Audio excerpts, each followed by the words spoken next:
aman-aman ya.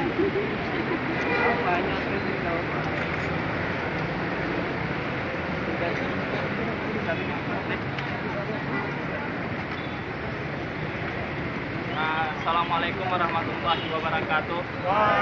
Kami dari saya sebagai Korlap aksi 121 dari Presiden Universitas Muhammadiyah Aceh menyatakan sikap bersama hari ini, yang bahwasanya kami telah membacakan tadi poin-poin. Mungkin dari teman-teman media sudah merekamnya, yang bahwasanya kami di sini mempertegaskan kepada media bahwa anggota DPRA mewakili ketua DPRA langsung sudah merespons apa yang telah kita perjuangkan. Maka oleh sebab itu kami sebagai mahasiswa Aceh hari ini meminta tegas kepada pihak Jokowi agar aspirasi kami dari mahasiswa Aceh ini bisa diterima dengan baik.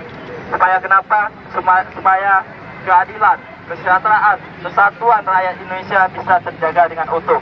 Yang kedua, kami juga meminta kepada Bapak PRT Gubernur agar juga bersama-sama Ketua DPR Aceh dalam memperjuangkan aspirasi kami ini. Karena mengapa?